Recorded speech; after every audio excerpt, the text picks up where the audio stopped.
to my channel, Sunshine Shoulders. I'm Calvin. Thank you so much for stopping by again today. Truly grateful. You know, I'm here with John, and I'm going to tell you something, John. You might be the smartest man in the Philippines. After talking with you tonight, and, you know, we're just going to get into the conversation and why I think you may be on to something. But you came to the Philippines as a civilian around the same time I did. 2008. 2008, right? Yeah. Maybe like 7 months before me, because you came August, right? August of 2008, yes. And I came April 2009. And so we've been here long enough to marinate in all the stuff that goes on over here, right? I've experienced the fun of the Filipino community here. Filipina community. The Filipino community is wonderful. Yeah. The Filipino community can be interesting at times, and it's also interesting in the States when they start interacting and doing all their gossip. It's yeah. I'm gonna cut this off real quick so it won't be on the. Okay. I'll make it. Yeah. But I call him the smartest man in the Philippines because he says he's done with Filipinas. You've fallen in love with the country, haven't you? I have. You're right now. You're on like a little tour right now. Right. I'm just about to begin a 4-month tour all around the Philippines on a motorbike that I bought 2 weeks ago. Yeah. Now, see, if you were talking to anybody else, a lot of these new guys, and you said, "Man, I'm through with Filipinas," they probably think you were crazy. But you're talking to me. I've been over here for a long time, and I get exactly what you're saying. I'm right there with you, man. I'm this close. It's not specifically about Filipinas, because they are the most beautiful and most fun to talk to and hang around, and they smile and laugh at you and make you think you're great. I'm coming to the conclusion that I think it's just all a game they're playing. They're trying to rope you in. And as soon as they get you roped in, they want to control your life. And it's what I mean by it's not just Filipinas. It's almost all women in the world. So in your mind, Filipinos are no different not really. than the women. We were talking today. They're different in so many ways, but yeah. in that way, yeah.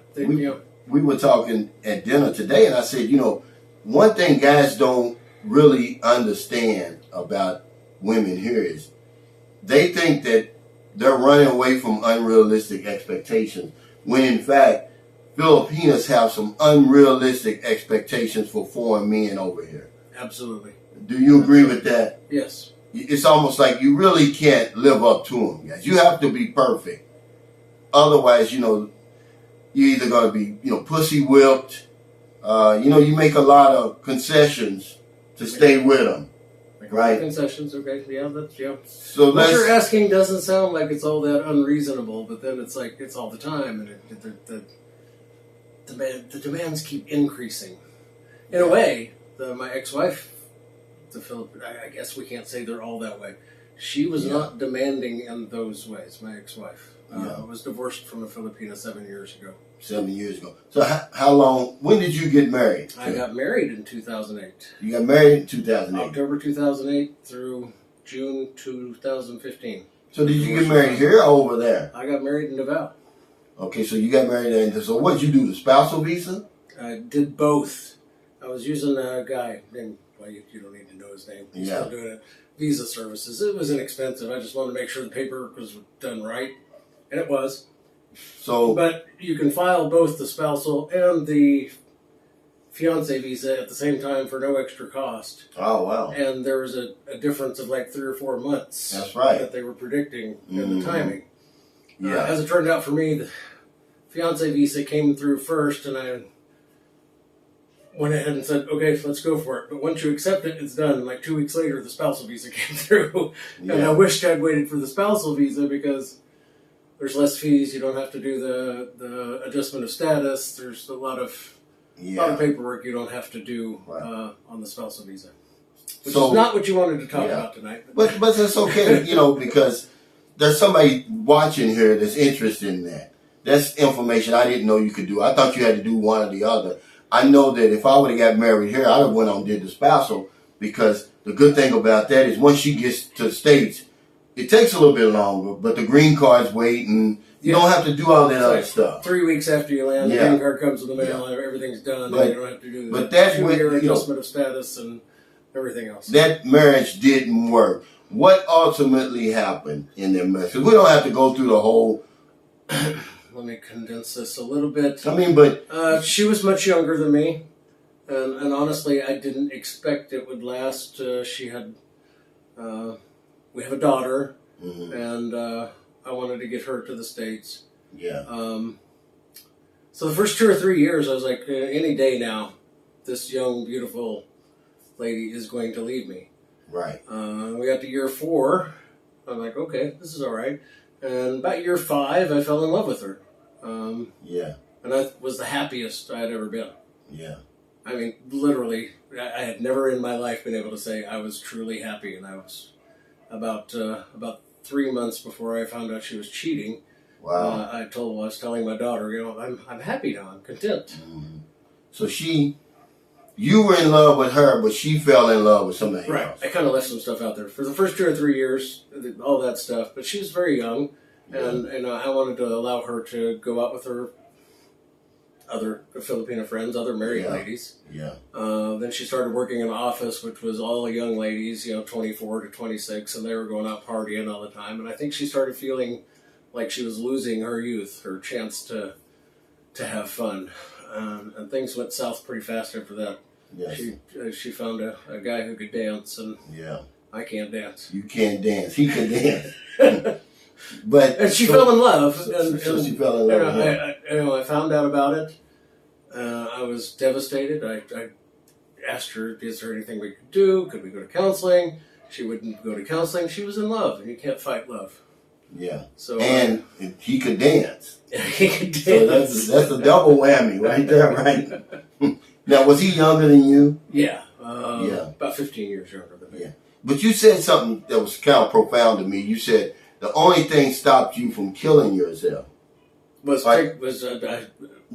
your daughter. Yeah, my ex-wife and I both decided that my daughter should stay with me. I had the stable home there, and she wanted to go out and live the single life. Yeah. So yeah, in that first 6 months, very dark time. Yeah. I barely ate or slept. I forced myself to eat because I knew I needed to take care of my daughter. Wow. I needed to get her to school in the morning, get her back, at the end of the day. I would literally, her room was upstairs, that doesn't really matter, but as I was going to her room to wake her up in the morning, I would just, literally, it's like those things you see where... Yeah, your face would change, yeah. Good morning, good morning, good morning. Yeah. But I was miserable, and I didn't want her to have to participate in any of that. She wondered where mommy was, that kind of stuff. But yeah. But you were talking to me, you said today, though, you kind of made up your mind, because you said, because this is fast forward years later. 7 years later. 7 years later, you're in the Philippines now, you're on a tour, but you did have a friend in Leyte. And what happened to that? What made you say, I'm done, this is it? Well, I told her, I'm going on this trip. I just turned 60. I don't have unlimited years yet. I just want to make a tour of the Philippines. This isn't a sex tour. Yeah. I'm going places, and I'm helping people in small ways as best I can, and I want to travel all around the Philippines. This is something I want to do. It's my bucket list item. And she said, okay. And then I left Leyte, and I got to Dumaguete, and I was, oh my goodness, excuse me. I was chatting with some folks up in Forest Camp for about 4 hours. Forest Camp above Dumaguete. Valencia, somewhere there. Valencia, above Valencia. No signal. And I get back down into Valencia proper, and I get a signal. It's like, why haven't you been chatting me? Where have you been? What have you been doing? Oh, wow. There's like the 411. There's like 6 messages in a row, and I'm like, I didn't have a signal. Yeah. And I've lived that kind of life before in a previous marriage, and I don't want to live that kind of life anymore. It seems like it always ends up happening. Yeah. They want to rope you down. They want to make you stay there, and they'll do all they can to Yeah. to try and make you comfortable, but ultimately it just ends up feeling like a jail. Yeah, you rebel. It's almost like you sabotage. And I compromise and compromise yeah. and compromise until I'm just like, no, I can't do this anymore. I'm not me anymore. Yeah. I wake up one morning and I'm not me. And you get a lot of that. You get a lot of that here. And see, it's funny. It's amazing that we had this conversation at dinner because I'm right there, man. I'm telling you, you were talking about the rose-colored glasses because I had on the rose-colored glasses for a lot of years. And, Filipinos, they're lovely to look at. I mean, they're some of the most beautiful women that you're ever going to see, right? Yes, I agree. But they come with a lot of problems, man. I mean, I don't care, man, whoever's watching this. I don't want to discourage you from, having relationships with Filipinos, but they can be difficult to deal with, man. I probably had, in my almost 14 years, April 9th, it'll be 14 years I've been coming to the Philippines on and off. The worst week I've ever had with 3 different women, and none of them were my live-in or anything, just random Filipinos, basically. Right. I seen that other side. I've seen it before, though. Yeah. But I kind of ignored it because, I'm with the woman. Right. But when it happened, it made me go back and look at all the relationships I was involved in because I would say it's my fault. But when I went back, I'm like, no, because my son's mother said, I have you blacklisted. Okay. Right. Then my wife said, I can cause you a whole lot of trouble over here. Right. Right? I'm like, I'm putting it all together. There's no diplomacy. They go straight for the jugular. Right. You could do the smallest little thing to them to set them off. And it's because they have expectations of you that you didn't even necessarily that you didn't even know. Yeah. They're unrealistic expectations. So you're not the only guy who's thrown up the white flag and said, hey, I surrender. I probably, rather just lay on the beach all day and ride my motorcycle than to be a prisoner in this Filipino, prison camp or whatever it is. Because they'll do whatever you want them to do to keep you under their grasp. They'll give you a blowjob all day long. But you're like, well, hell, I don't want a blowjob. I'm tired of blowjobs, Let me out. I want to go to the beach. I want to go ride my bike. I want to explore the Philippines. Listen, guys, I've fallen in love with this country. Okay? And this is what I would suggest any man to do. Because a woman's not going to keep you here. No. She's not going to keep you here. No, eventually. Eventually that's going to get old, right? Right. It seems. It's been my experience. I met another guy, though. He's done. He saw it a long time ago. Right. There's y'all know me, okay? I watch some YouTube vlogs. There's a vlog out now, Steve on Info Channel, and he's talking about, go and watch this video, and then you'll kind of get the crux of what I'm talking about. He said, are you having the same problems over here with your girlfriend that you had in your country with your girlfriend, right? Right. That you have with your girlfriend in your country. And he's reading from his comments in a guide. He broke it all the way down to what we deal with over here. And some men are like, yeah, you're beautiful. Yeah, you're this, yeah, you're that, but it's just too much trouble. Yes. I surrender. I'm done. I'm bailing out. And that's about where you are right now, right? Yeah, I mean, yes. Yeah. I'm done.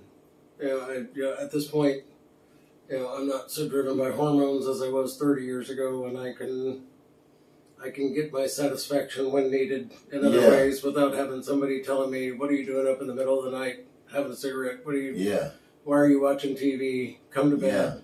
Yeah. Absolutely. Why didn't you wear your helmet when you went down to the corner? It's lunchtime. It's lunchtime. Time to eat. You're like, well, hell, I just got finished eating breakfast. Yeah. It's just, And I've ended up living the last 7 years alone, pretty much with my daughter, and I've got into my own habits. I don't think I'm a fit partner for anyone, and that doesn't make it my fault. It doesn't make it their fault. Since we did talk about my ex-wife so much, after about 2 to 3 years, she came around and realized the horrible mistake she's made and apologized for it.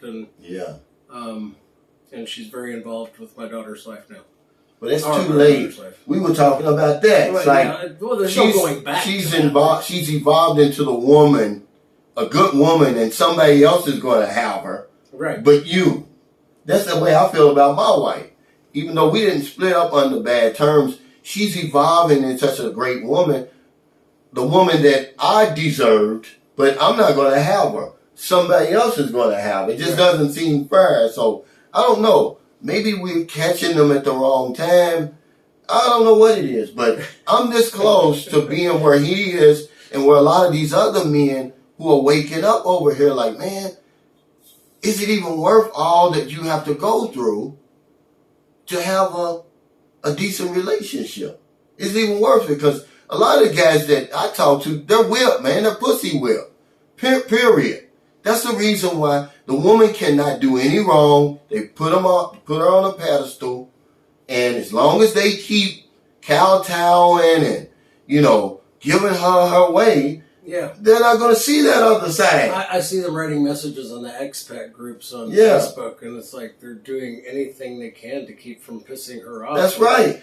Do you hear how you sound? But there's no point in responding to that. That's right. But once they do, they go for the jugular immediately, guys. I'm talking about there's no talking it over. There's no reasoning with them. They coming straight for the jugular. And I'm like, man, I'm right there with you, man. I'm to the point where I just want me a little shack back close to the beach. Okay, I may end up having to get my license to drive a little motor scooter so I can go back and forth to the grocery store, but that's about it. Have me a library of books, some ice cold lemonade, and call it a day. And then, hell, if I need some companionship, that you know where to get that over here, right? Yes. Yeah, it can be had easily enough. Yeah. Because there's a lot to love about this country. Shack on the beach with a sign up front, no girls allowed. Yeah. The people watching us, they're sounding so crazy because Filipinos are some of the most popular women on the planet right now. They're like, these two guys are nuts. What's wrong with them? Yeah. Don't they know what they're missing out on? I know new guys. When I can tell a new guy when I talk to him. His hair's on fire. I mean, she's the best thing that he's ever had because I've been there before. Yeah. I've had those glasses on before. Mm-hmm. But after 14 years of marinating and all this stuff and, looking behind the scenes and everything like that, I'm like, man, I've come to the conclusion that it may be more trouble than it's worth. I'm right here, guys, I promise you. And I don't want to discourage anybody. Yeah, I'm not disallowing the possibility that someone will eventually capture me, but I'm going to go on this 4-month journey. That's what I know right now, and nobody's going to tie me down and keep me from doing that because, they always say on your deathbed, it's you don't regret the things you did, you regret the things you didn't do. Absolutely. And I'm going to do this, and nobody's going to badger and steal my joy over the telephone while I'm doing it. I'm done. I'm certainly done for now. Yeah, and I'm not painting every woman with that brush either. Okay, right. I wouldn't do that. I'm just saying that more and more as I get out here amongst the expats and talk to guys, you see a lot of men are single. And you're thinking like, well, why are you single? And one guy said, man, I tried that. It didn't work. He says, once they get started, I can't take it. Yeah. And you know what he's talking about. Oh, yeah. Where are you? Who are you talking to? Your phone is off. It should be on. And, I saw the green light. You're on Facebook. Right. And all of that, right? And there's probably some guys out there that are out there running around and cheating. But, that's not my intent. Yeah. I'd be fine with being with somebody, and I'm not going to be looking for something else, but don't give me that hell. I come home from a lovely day riding around, and What do you? I guess you don't care about me. So where are you going on this trip? Where'd you start? Let's say that. Where'd you start? I landed in Lapu-Lapu, bought a motorbike there, and another vlogger, Q Adventures, Derek, took me down to the motorcycle shop that he's using regularly. But I have to wait at least 3 weeks for the official registration to come in, and that'll allow me to go island to island. In the meantime, I've been renting a motorbike from him. Okay. And so you started in Lapu-Lapu. Then where'd you go after that? Then I went to the north end of Cebu, Daan Batayan. Yeah, Dan Batayan, yeah. Then across to Leyte, to Palompon, down to Isabel, and then back to Lapu-Lapu. Okay. Derek and I and his significant other drove down from Lapu-Lapu 4 or 5 days ago to go to Dumaguete, and where I met up with my daughter-in-law. My son came here and got married last November. Oh wow, your son did. Now is she still here? She's still here. They're working on the visa. Okay. She seems to be a lovely young lady. How old is your son? He's 33. Yeah. So is he over here because of you? Were you the influence, or? I guess so, inadvertently. Yeah. But he had to have met your wife. Yeah. Did he ever ask any advice from you? Like, hey, the good, the bad, he's got a mind of his own, and he can read, and he, watch videos and talk, and went through the whole online experience. And so he met her online? Yes. Yeah. Would you say 99% of us meet the women online? Yeah, well, it's so easy. Yeah. So easy, but it can be... It's full of traps. Yeah, it's full of traps. It's full of traps. Some of them are really obvious. They're going to ask you for money within 10 minutes. Walk away. Some of them play the long game, and it gets a little harder. So where are you eventually going to end up on this trip? Oh, well, starting from... came down... I'm waiting for my ORCR. Once I get that, I'm going to come back to Dumaguete, down to... take a ferry to Dapitan, do Azmiz City, Cagayan de Oro, across Bukidnon, down to Davao and General Santos. Oh, wow. Then come back up a little bit to Mati, up through Catiil, Davao del Norte, through Surigao, across to Siargao, eventually going back up through Leyte and Samar to southern Luzon. Okay. I know there's some islands in the middle there that I got to work in somehow. That's a lot of... I don't have a strict... How many hours you drive a day? I'm not thinking I don't have a strict schedule. Yeah, so I mean... I'm thinking I'm going to drive 4 or 5 hours a day. And if I get tired, I'll stay in some place that seems nice for 3 or 4 days, get my laundry done and relax. Okay. Yeah, that's good. So how are you enjoying the guest house? Oh, this is lovely. This is the best hotel. Well, actually, Derek's room is close, except he doesn't have his refrigerator, but his is part of the house, so I can use the refrigerator downstairs. Derek's is comparable. No, this is great. This is better than any hotel room. Yeah, this is free. Yes. That goes a long way, right? Added bonus. Sure.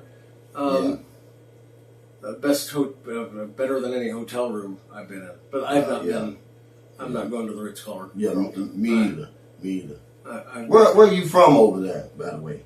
In the U.S.? Yeah. Phoenix, Arizona. Phoenix, Arizona. I officially retired March 1st. Oh, wow. Of 2023. Of 2023, yeah. Wow, so you're off that hamster wheel. I couldn't do it anymore. Yeah. I felt that way 5 years ago. I could not do not another day's work. Yeah, I was done. It was killing me. It was literally killing me. It was making me depressed. I couldn't do it anymore.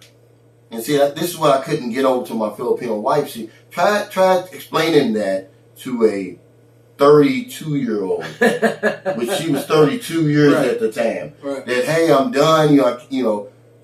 I can't make it across the finish line. Somebody's got to carry me over here. See, I crawled into the Philippines. I was in bad shape. But this place saved my life. And that's why I'm still here. I crawled close to the finish line, ended up having enough savings I can make it until Social Security kicks in, and I'm moving here permanently.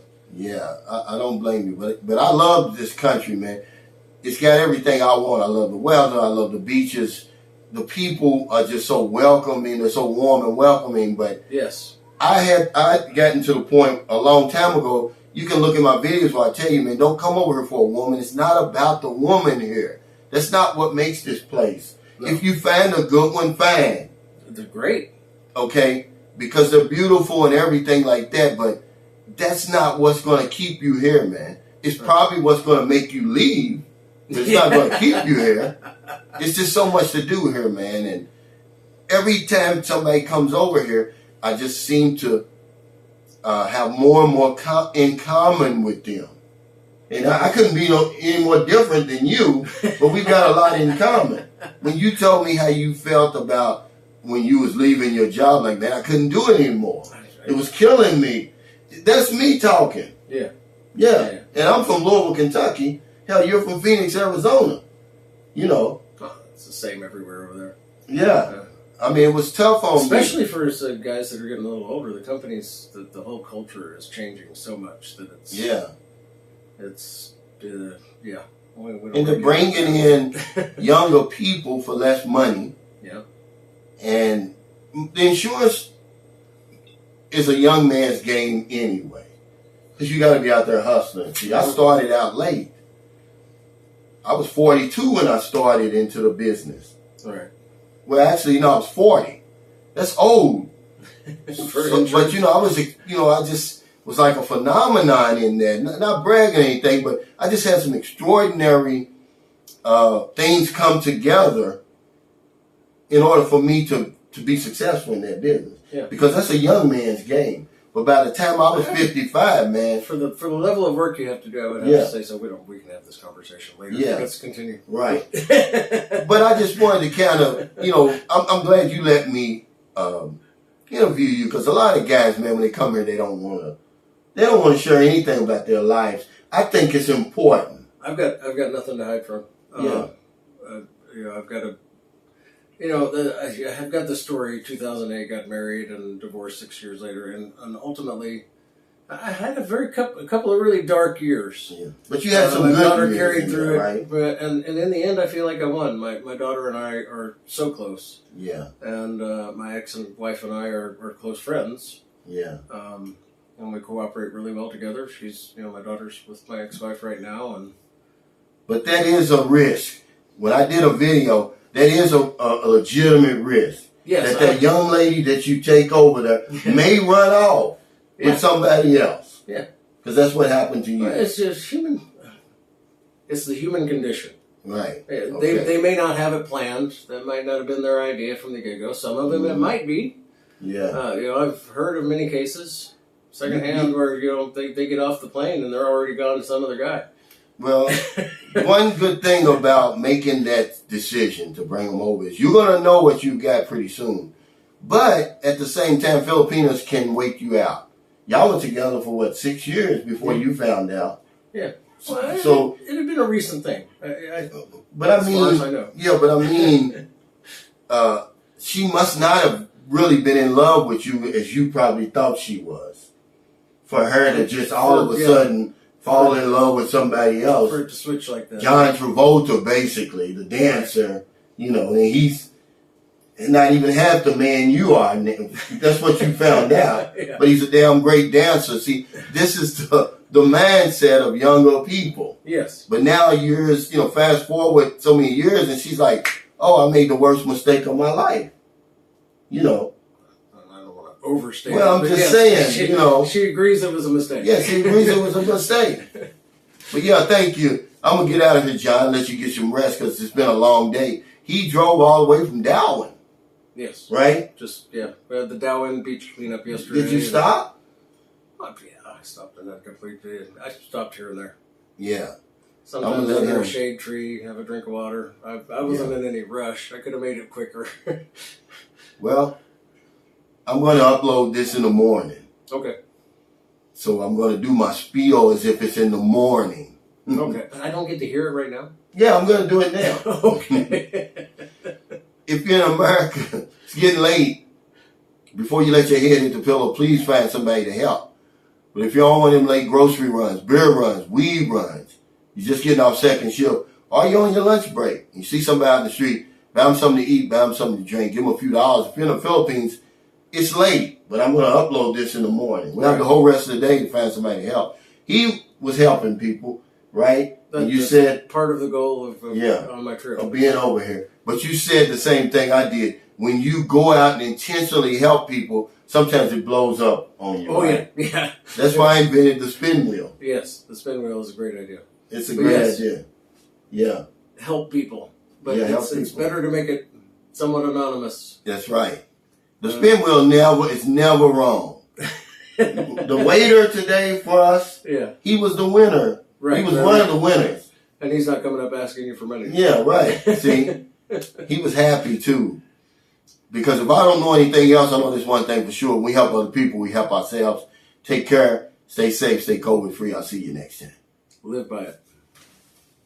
Yeah,